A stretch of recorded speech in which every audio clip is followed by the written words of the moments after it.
So typically, how I prepare for a role, my first priority is always just to learn the lines. I keep going over them again and again and again. And then once you know them, for me, that's when I like to sort of break down the character, get into the nitty-gritty bits of it all. Particularly for this monologue, I created a scenario in my mind about what would have brought on this conversation, because it's only like such a short extract, but the beauty in that was that I was able to play around with it and sort of create my own drama around it as to what led up to that conversation.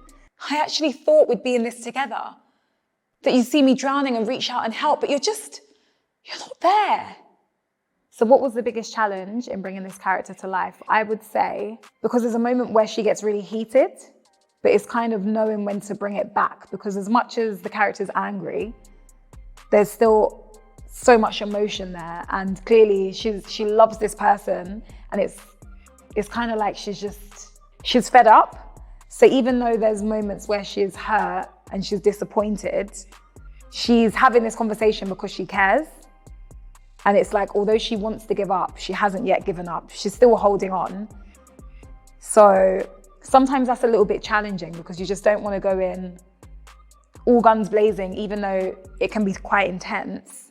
But then it's still like, you have to still show that the character cares. It's still coming from a place of love, even if there's anger in the moment. So how I like to break down a script is, as I mentioned, I like to focus on the lines first, but I find that even when I'm learning the lines within that process, I feel like because you're reading it again and again and you're taking it in, every time you can find something different.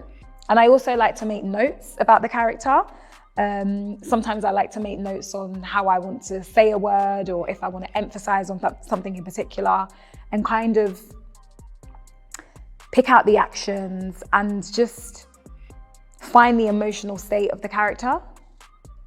And yeah, sometimes I think I like to challenge myself. I think sometimes if you read something on paper on the offset, you can just think, oh, it's just going to be like this. So for me as an actor, I always like to play around, and kind of do things that people don't necessarily expect. I know things are tough right now, but if you can't work, then just help.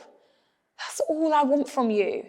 I think using your imagination is so important, because, especially when you're doing like self-tapes and things like that, you're just at home in your bedroom, or, you're in your front room. So you have to be able to use your imagination to create the character's world around you in order for you to be able to deliver. Because I think sometimes when you're doing all these self-tapes and things at home as well, you can very much be in your comfort zone, because you're at home, you're in your nest. So you have to take yourself out of that and really become the character in order to, give a great performance. So for me, what I find helps bring out a good performance is just getting out of my head and being able to let go. I think previously, prior to all of the experience I've had now, I think I used to spend a lot of time in my head and worrying about what I look like and if my costume was okay. But now I find the best thing for me to do is just let go and immerse myself in the character and in the character's world. And sometimes, especially when you're on like a big set, that can be difficult because there's all these cameras and all these people standing behind the camera. So you have to be professional enough to be able to still deliver to your camera, but also act like that it's not there, and just kind of be in the moment, live in the moment. And every time that you are performing, especially if you're doing take after take after take, it has to be as if you're saying those words for the first time. So I feel like because the industry has been in a bit of a tough place, obviously we had COVID, then we had the strikes. This was the first time I ever really questioned, is this really what I want to do with my life anymore? Because it's been really tough.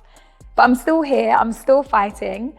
And I feel like in those moments of wanting to give up, when that doubt creeps in, I always tell myself that what's meant for me won't pass me by. I try and keep myself immersed within the industry. So even if I'm not working, then I'm still going to take myself to the theatre. I also think it's very important to keep training, even just to go to drop-in classes or improv classes. I think you've just got to keep yourself active, because even if you're not on a set or you're not on the stage, you're still an actor. And I think at every level, it's constantly going to be up and down. It's never really smooth sailing, even for the top Hollywood actors. They have moments of, doubt, and when they're not working and what's my next project going to be. You have to believe in yourself. And if you know it's what you're supposed to do, you'll keep going and, you know, just create. There's nothing stopping you from creating your own work. You can write for yourself. You can just write and perform just to keep yourself practicing and training. It doesn't necessarily have to be for an audience or need to go on a platform. I think you just need to take the pressure off yourself and just have fun and remember the reason why you started.